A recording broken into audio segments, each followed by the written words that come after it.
Judges chapter 8. Then the men of Ephraim said to him, "What is this that you have done to us, not to call us when you went to fight against Midian?" And they accused him fiercely. And he said to them, "What have I done now in comparison with you?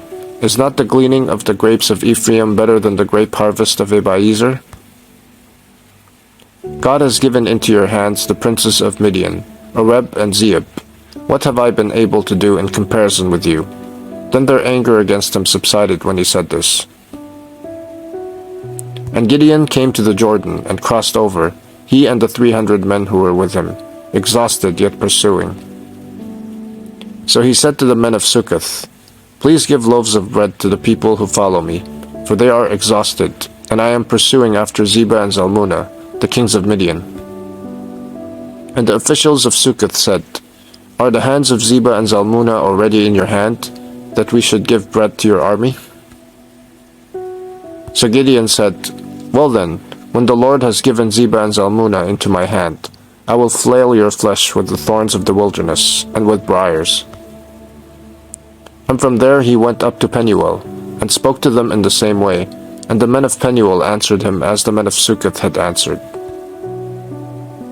And he said to the men of Penuel, "When I come again in peace, I will break down this tower." Now Zebah and Zalmunna were in Karkor with their army, about 15,000 men, all who were left of all the army of the people of the east, for there had fallen 120,000 men who drew the sword. And Gideon went up by the way of the tent dwellers east of Nobah and Jogbehah, and attacked the army, for the army felt secure. And Zebah and Zalmunna fled, and he pursued them and captured the 2 kings of Midian, Zebah and Zalmunna, and he threw all the army into a panic. Then Gideon the son of Joash returned from the battle by the ascent of Heres. And he captured a young man of Succoth and questioned him, and he wrote down for him the officials and elders of Succoth, 77 men.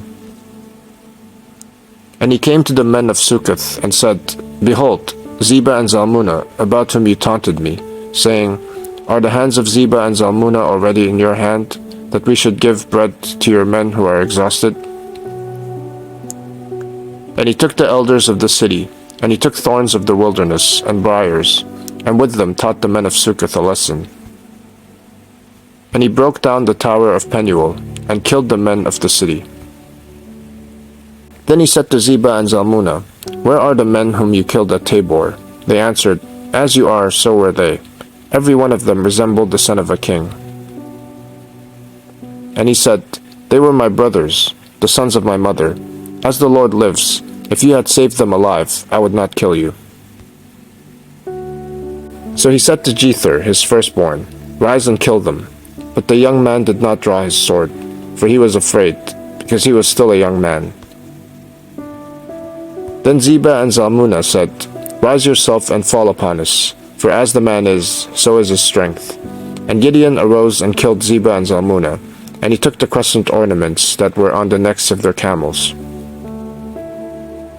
Then the men of Israel said to Gideon, "Rule over us, you and your son, and your grandson also, for you have saved us from the hand of Midian." Gideon said to them, "I will not rule over you, and my son will not rule over you. The Lord will rule over you." And Gideon said to them, "Let me make a request of you. Every one of you give me the earrings from his spoil." For they had golden earrings, because they were Ishmaelites.